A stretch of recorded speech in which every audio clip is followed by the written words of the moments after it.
adalah teman kita dari Mojokerto. Ayo ikut jalan-jalan ke sana. Ayo.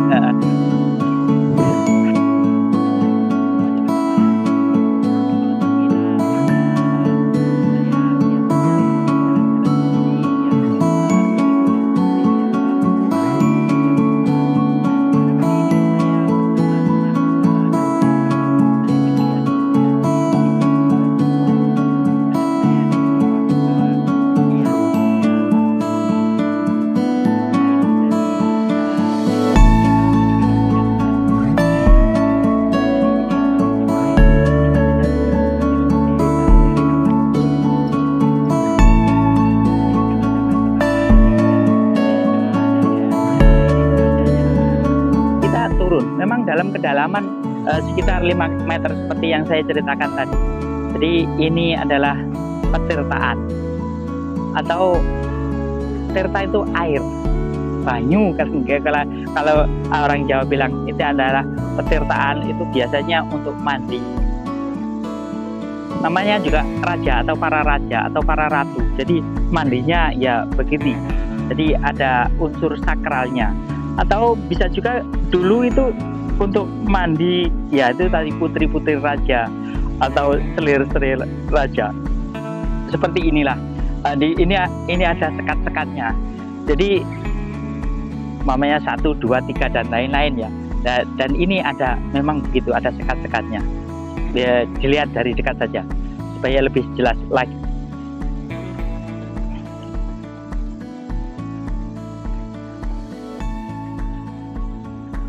Tempat ini sepi, tidak sepi sama sekali, tapi ya itu tadi, sepi.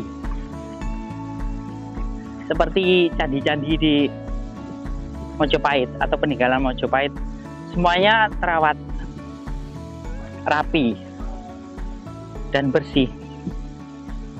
Ada memang tanaman-tanaman pendukung atau penghijauan.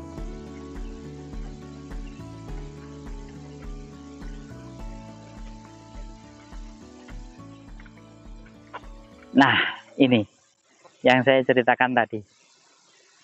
Dulunya tempat ini pasti tidak begini.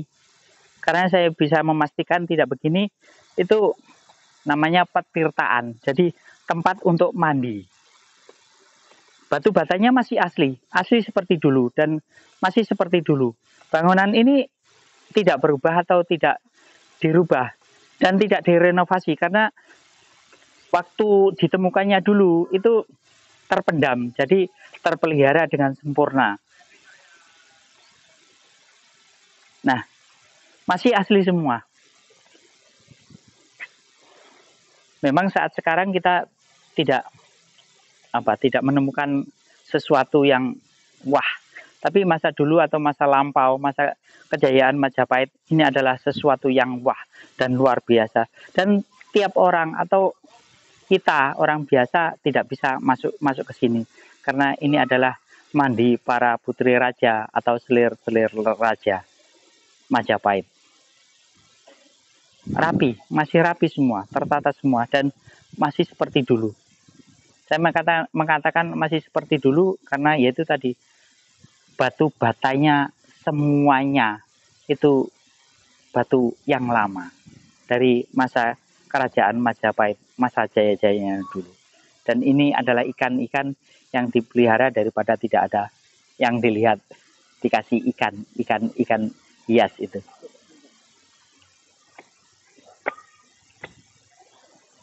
Nah, ya ini teman-teman bisa lihat bagaimana batu batanya.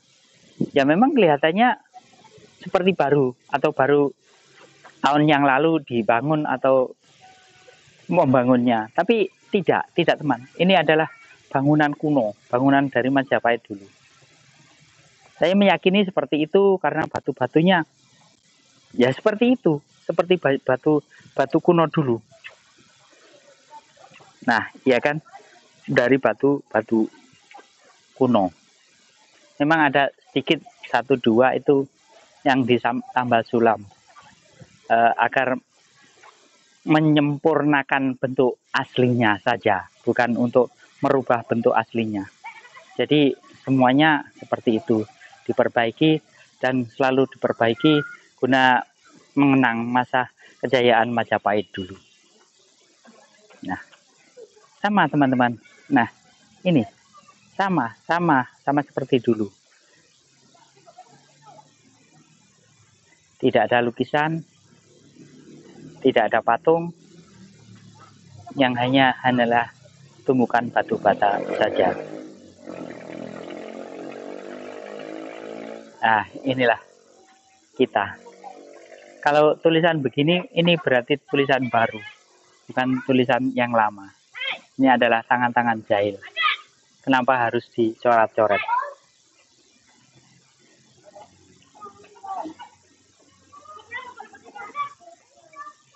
Sebaiknya teman-teman kalau ke tempat seperti ini, walau bukan seagama atau satu kepercayaan, sebaiknya jangan mencoret-coret atau meninggalkan jejak, karena kurang elok dan ya kurang sedap dipandang mata.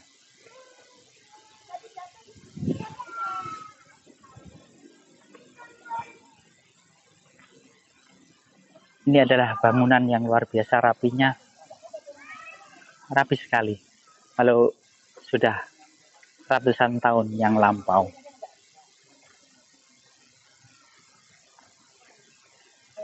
Pemandian para raja atau putri raja yang dulu, atau para raja Majapahit.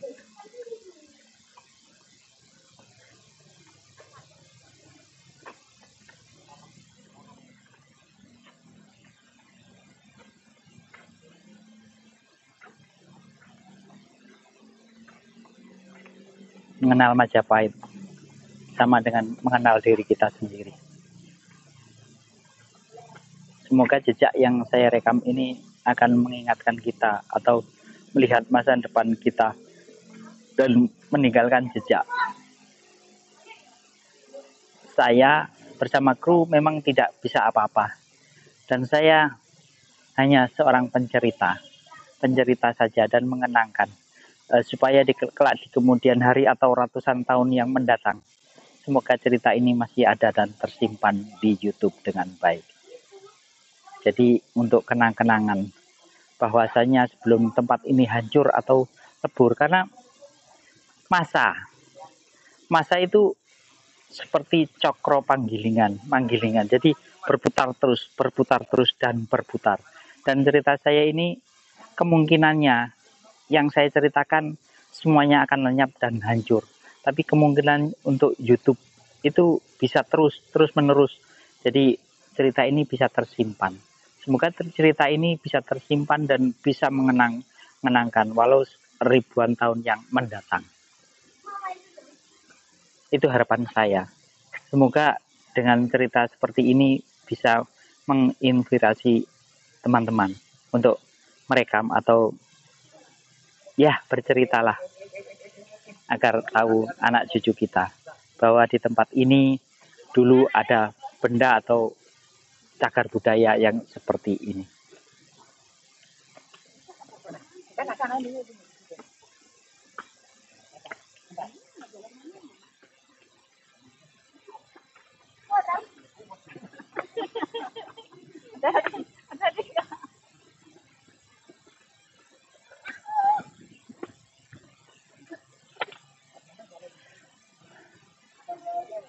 Tidak semua orang mau dan tidak semua orang mampu. Walau mereka mampu, tapi kadang mereka tidak mau. Kadang mereka mau, tapi mereka tidak mampu. Dan inilah salah satunya kemampuan yang saya miliki. Saya bercerita walau hanya sambil jalan-jalan. Bercerita menceritakan keadaan di masa saya. Masa saya sebutkan di tahun 2022.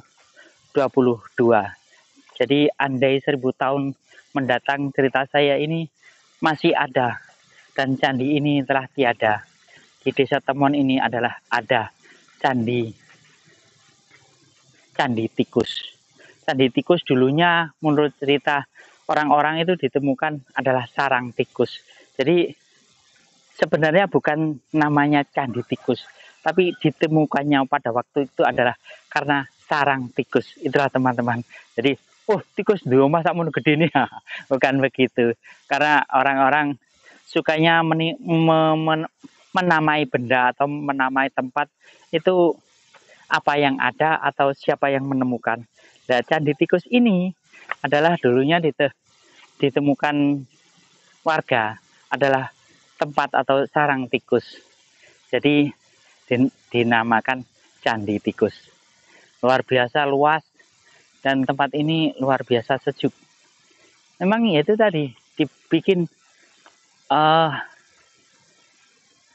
ruang terbuka hijau. Jadi sama di tempat-tempat lain di Mojokerto tempat seperti ini banyak sekali. Jadi kalau teman-teman rekreasi ke Mojokerto itu tidak kurang tempat untuk dinikmati. Tempat atau ruangan terbuka hijau seperti ini banyak sekali. Nah, coba lihat dari kejauhan dari sini. Nah ini kemegahan. Walau ya tinggal sisa-sisa tapi masih kelihatan megah dan menyenangkan hati. Hati senang itu tidak harus banyak uang atau banyak emas atau banyak apalah itu, tapi cukup melihat yang seperti ini itu sudah indah dan menyenangkan hati. Begitu teman-teman, saya dari Enjoy Channel Jalan-Jalan saat ini atau saat sekarang saya ada di Candi Tikus Mojokerto. Semoga berkenan dan memberi nuansa baru pada penglihatan dan pengingatan kita. Saya Mas Kuri dari Enjoy Channel Jalan-Jalan. Wassalamualaikum warahmatullahi wabarakatuh. Persatuan Indonesia.